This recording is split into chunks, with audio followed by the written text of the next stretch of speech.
मेरा नाम राजेश अग्रवाल है, managing director insecticides India limited. Insecticides India tractor brand के नाम से अपने प्रोडक्ट्स को मार्केट के अंदर बेचता है और हम लोग की कोशिश रहती है कि किसानों के बीच में उनके चहीते प्रोडक्ट्स प्रस्तुत करें। उसके साथ साथ नई टेक्नोलॉजी पर भी हम खास ख्याल रखते हैं। खास तौर पे जो जेनरिक प्रोडक्ट हैं या न्यू जनरेशन जेनरिक्स हैं जो अभी ऑफ पेटेंट हो रहे हैं और वो प्रोडक्ट केवल जो प्रोग्रेसिव किसान है वही अफोर्ड कर पाता है, उन प्रोडक्ट्स को हम देश में उनका टेक्निकल बनाने की कोशिश करते हैं और टेक्निकल बनाकर उनके फॉर्मुलेशंस मार्केट में लाते हैं। उसके क्या फ़ायदे होते हैं? नंबर 1, हम बहुत अच्छी क्वालिटी का प्रोडक्ट मार्केट के अंदर दे पाते हैं। नंबर 2, उसको एक अच्छे दाम पर मार्केट में प्रस्तुत कर पाते हैं, क्योंकि जैसे ही हम प्रोडक्ट को लॉन्च करते हैं 15 से 20% उसका दाम कम आ जाता है और एक साल में उसका दाम लगभग आधा हो जाता है। तो कंटिन्यूसली हम हाई क्वालिटी का प्रोडक्ट किसानों के बीच में उसको देते हैं और आम किसान को ट्रेन करते हैं कि किस तरीके से इन प्रोडक्ट्स का इस्तेमाल करके उसका वो फ़ायदा ले सकते हैं। हमने मिशन लॉन्च किया है। मिशन के 2 फॉर्मुलेशंस हैं। एक एससी फॉर्मुलेशंस है जो कि लिक्विड प्रोडक्ट है।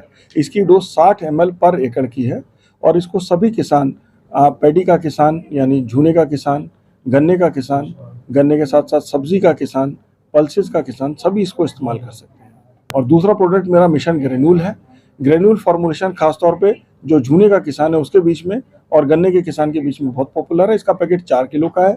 जो पैडी है उसके लिए इसकी डोज 4 kg की है और गन्ने के लिए 8 kg पर एकड़ की इसकी डोज है। इसकी प्राइस रेंज जो ग्रेन्यूल है ये लगभग 800 रुपया पर एकड़ का पैडी फार्मर के लिए 4 kg की डोज और 1600 रुपये के करीब की इसकी जो डोज है वो गन्ने के किसान के लिए। और जो एससी प्रोडक्ट है ये पर एकड़ लगभग 1500 रुपये का है। देखिए, मैं कहूँगा ये देश में ही बना है तो अभी ऑलरेडी 10 से 15% या लगभग 20% तक का दाम इसका कम हो गया है और अगले साल तक अब इसका दाम आधा कर देंगे। सबसे बड़ा फायदा ये होगा कि उसकी पहुंच में नए जमाने की दवा आ जाएगी। अभी जब वो महंगा प्रोडक्ट होता है तो कई बार जेनरिक से वो समझौता कर लेते हैं, जेनरिक दवा ले जाते हैं पुरानी जनरेशन की, नई दवा को इस्तेमाल नहीं कर पाते।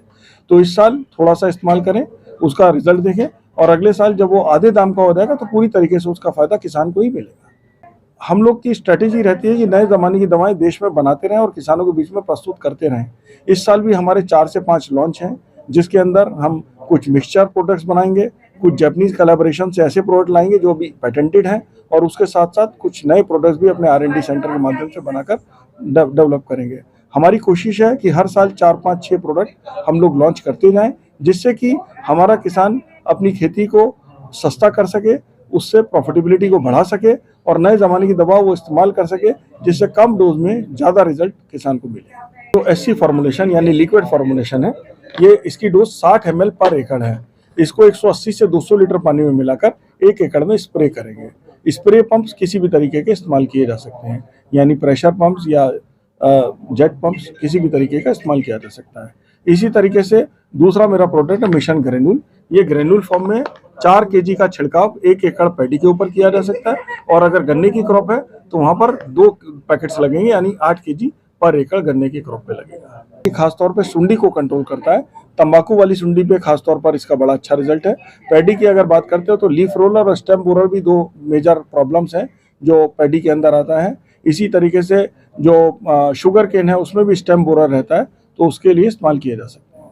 ट्रैक्टर ब्रांड हमेशा से किसानों के पसंदीदा प्रोडक्ट मार्केट के अंदर पेश करता है और हमारे जो बाकी प्रोडक्ट्स हैं, हम जापानीज निसान कोलैबोरेशन के द्वारा भी अपने बहुत सारे प्रोडक्ट मार्केट में डालते हैं। पल्सर आप लोग के बीच में पॉपुलर प्रोडक्ट है और इजुकी भी हमने अभी कुछ महीने पहले ही लॉन्च किया था।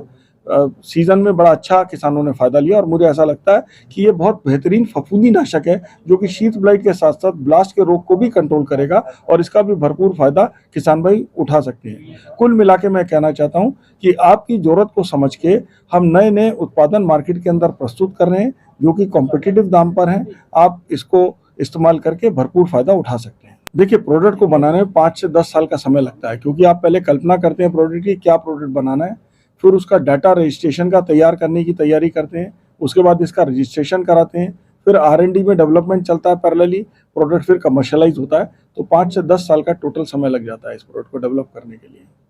थोड़े चैलेंजेस आते हैं क्योंकि रजिस्ट्रेशन लेना पड़ता है, बिना रजिस्ट्रेशन के प्रोडक्ट बेकार है, तो उस रजिस्ट्रेशन की आपको तैयारी करनी पड़ती है। सबसे पहले तो इसका एक्टिव इंग्रेडिएंट जो कि कितना % शुद्ध है, शुद्धता के साथ साथ इसकी अशुद्धता यानी विशुद्धियां जो इसके अंदर हैं उस पर भी ध्यान देना पड़ता है। उन सबको बनाते हुए इसको फिर मार्केट के अंदर जब लॉन्च करते हैं या प्रोडक्ट को जब इसकी ट्रायल स्टेज होती है, ट्रायल स्टेज में देखना पड़ता है कि इसके रेसिड्यूज किस तरीके से जाएंगे, उसका प्रभाव पौधे पे कैसा पड़ेगा, मिट्टी पे कैसा पड़ेगा, पानी पे कैसा पड़ेगा। जब सब तरफ से क्वालिफाई हो जाता है तभी प्रोडक्ट को लेके हम आ पाते हैं। देखिए, एग्रोकेमिकल आज बहुत जरूरी है। अगर जब तक एग्रीकल्चर रहेगा, एग्रोकेमिकल मार्केट के अंदर रहेगा और पूरे दुनिया भर में एग्रोकेमिकल का भरपूर इस्तेमाल हो रहा है। अगर हम भारत देश को देखते हैं तो हमारे यहाँ आज इसकी कंजम्पशन बहुत कम है। हमारा जो मार्केट है वो लगभग 30,000 करोड़ का है। अगर मैं डॉलर टर्म्स में इसको कन्वर्ट करता हूँ तो $3.5 बिलियन का है, जबकि इंटरनेशनल मार्केट लगभग $70 बिलियन का है। यानी हमारे देश में केवल 5% ही एग्रोकेमिकल का अभी इस्तेमाल हो रहा है, जबकि 20% से ज़्यादा पॉपुलेशन हमारे देश में रहती है और आधे से ज़्यादा जो वर्किंग क्लास है वो हमारे किसान हैं। इसका मतलब ये है कि अभी भी जागरूकता का अभाव है और एग्रोकेमिकल का इस्तेमाल बढ़ना है। लेकिन हाँ, नए जनरेशन की दवाएं आ रही हैं, उसके साथ बदलाव आ रहा है। आज मैं ये भी बताना चाहूँगा कि केमिकल के साथ साथ बायोलॉजिकल जो उत्पाद हैं वो भी किसानों के बीच में पॉपुलर हो रहे हैं। जिस तरीके से हम अपनी सेहत का ख्याल रखते हैं तो हम लोग योगा भी कर लेते हैं, कभी कभी मॉर्निंग वॉक भी कर लेते हैं और अक्सर हम लोग होम्योपैथिक और आयुर्वेदिक दवाएं भी खा लेते हैं। इसी तरीके से बायोलॉजिकल उत्पादनों का भी किसान इस्तेमाल कर सकता है और बायोलॉजिकल प्रोडक्ट से हम अपनी जो मिट्टी की सेहत है और अपने पौधे की सेहत है, उसकी जो इम्यूनिटी है, दोनों को बढ़ा सकते हैं, जिससे कि केमिकल का कंजम्पशन कम हो सकता है। तो मेरा मानना है कि अभी बायोलॉजिकल इंडस्ट्री जो है वो शुरुआती दौर में है, धीरे धीरे डेवलप हो रही है, लेकिन आने वाले वक्तों में केमिकल के साथ साथ बायोलॉजिकल प्रोडक्ट्स भी डेवलप होंगे पैरेलल। और उस बात को ध्यान में रखते हुए हमने 2 R&D सेंटर्स बायोलॉजिकल के लिए भी अपने विकसित किए हैं, जो अलग अलग किस्म के बायोलॉजिकल प्रोडक्ट्स पे काम कर रहे हैं। हमारे 2 R&D सेंटर काम कर रहे हैं केमिकल्स के ऊपर, 2 R&D सेंटर काम कर रहे हैं बायोलॉजिकल्स के ऊपर।